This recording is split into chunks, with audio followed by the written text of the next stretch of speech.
Well, we're going to show you something, try new technology with the video camera. I just want to show you some things that we're concerned about, and this is the first one. These are your pitch pockets. It's all filled with Henrys. There's the roofing material that's around them. And right here's what we're concerned about, is water that goes through here and wicks into this, down into the house.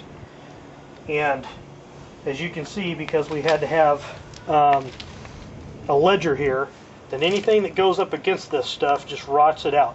And that's triple galvanized steel, so it rusted out the triple galvanized steel. We pulled some nails out just to show what's going on. And we talked about putting plastic over these. I'm not going to do that because it's better if they dry out. So I'm just going to let them dry out and get the water out of them. Even if rain hits it, it's still better. It'll still evaporate out.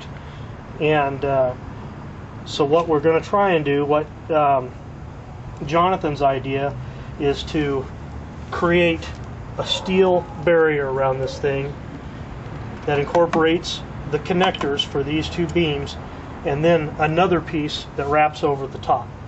So that was his initial idea. And we have this one to do, and then we have this one over on the corner to do. Right there. So that one fared better because I didn't have to have a ledger over the top, so it didn't rot out as much.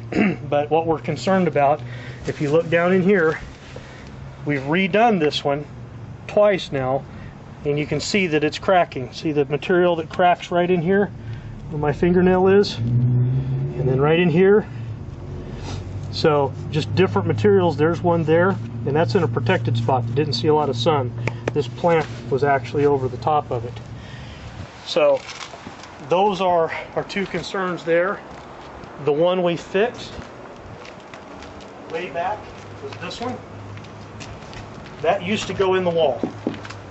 So it was going through here and it was going in the wall. Even though it was caulked, it was getting wet back here, and you can see that the moisture's got through even this big treated timber. It's gotten through there, and it gets in and rots some of that stuff off. I mean, this is even starting to get a little chalky right here. I can actually move some of that around with my fingernail. That's a relatively new beam, but now it doesn't go in the wall, so it can't leak. Water would go through these bolts. Those are actually, they're not glued in, but they're almost solid. I bend them hitting them with a sledgehammer, so we'll just have to cut those off now. And so that addresses those three spots. And then if you look closely, this is what I was telling you about with your vinyl, is you've got this mold that's sticking to this, and I know it's supposed to be impermeable, but obviously it's creating little pits everywhere. So I quit taking these apart. I just left them attached to a few pieces of deck down here, so it's basically as strong as it was before until we decide what we're going to do with this whole thing.